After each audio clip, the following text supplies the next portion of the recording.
আসসালামু আলাইকুম viewers, welcome back to my channel. আজকে আপনাদের সাথে শেয়ার করব লুচি এবং আলুর দমের রেসিপি। সকালের নাস্তায় কিংবা বিকালে খুব কম সময়েই এই নাস্তাটি তৈরি করে নিতে পারবেন।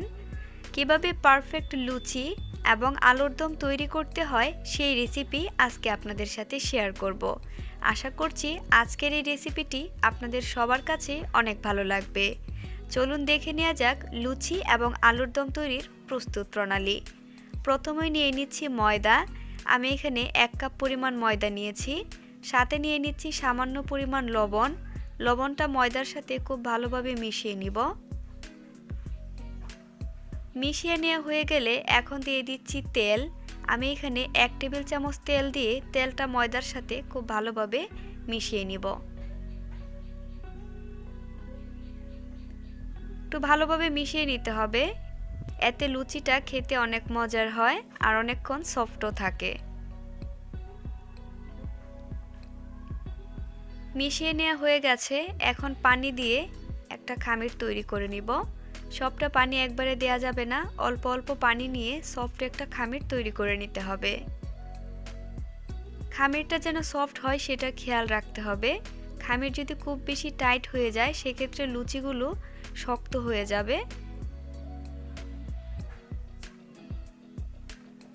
খামিরটা তৈরি হয়ে গেছে। এখন উপর থেকে একটু অল্প তেল মেখে নিচ্ছি, এতে করে উপর থেকে ড্রাই হয়ে যাবে না। এখন ঢাকনা দিয়ে ঢেকে রাখবো 20 মিনিটের জন্য।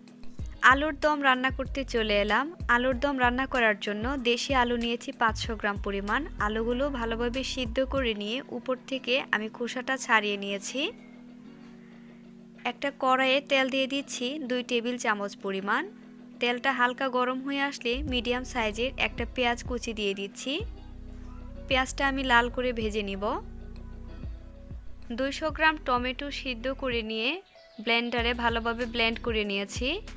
সেই পেস্টটা এখন দিয়ে দিব।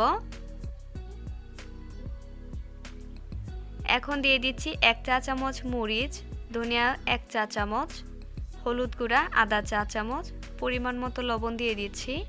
আদা দিয়ে দিচ্ছি 1 চা চামচ এবং জিরা দিয়ে দিচ্ছি 1 চা চামচ।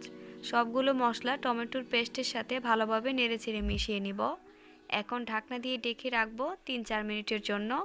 এই 3-4 মিনিটে মশলাটা খুব ভালোভাবে কষিয়ে নেওয়া হয়ে গেছে। এখন দিয়ে দিচ্ছি আলু। আলুগুলো দিয়ে আরও কিছুক্ষণের জন্য ভালোভাবে কষিয়ে নেব। ভালোভাবে কষিয়ে নেওয়া হয়ে গেছে।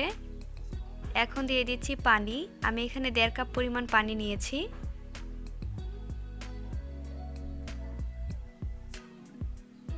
এখন ঢাকনা দিয়ে ঢেকে রাখবো 10 মিনিটের জন্য।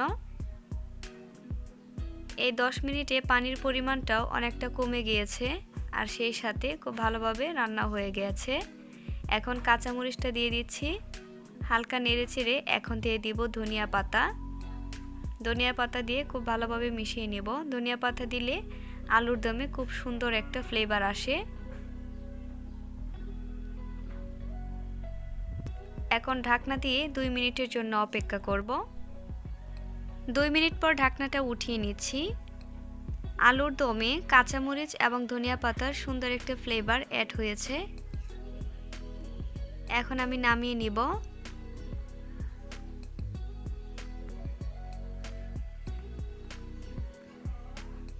আলুর দমটা তৈরি হয়ে গেছে। এখন লুচি তৈরি করার জন্য চলে এলাম। রেস্টে রাখার পর খামিরটা অনেকটা সফট হয়ে গেছে। খামিরটাকে আমি 9 ভাগে ভাগ করে নিচ্ছি। আপনারা চাইলে 10 ভাগেও ভাগ করে নিতে পারেন, সেক্ষেত্রে আপনাদের 10টা লুচি হবে। এখন লুচি বানাতে চলে এলাম।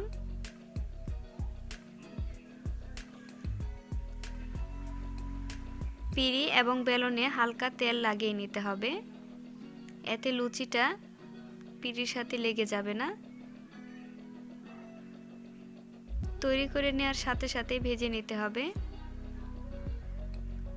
দেখতেই পাচ্ছেন কিরকম পাতলা হয়েছে। এখন আমি লুচিগুলো ভেজে নিচ্ছি।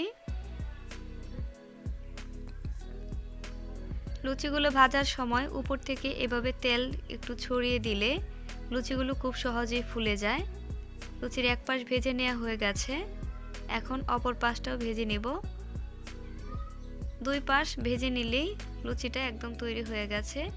খুব বেশিক্ষণ ভেজে নেওয়ার দরকার নেই, এতে লুচিটা শক্ত হয়ে যাবে।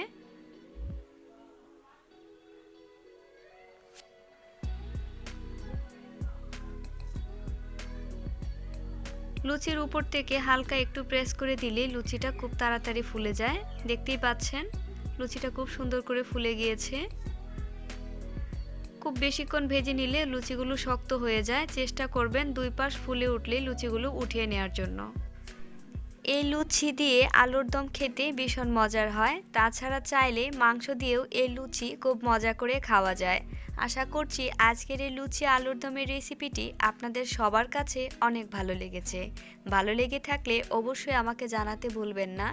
ভিডিওটি দেখার জন্য আপনাদের সবাইকে অসংখ্য ধন্যবাদ।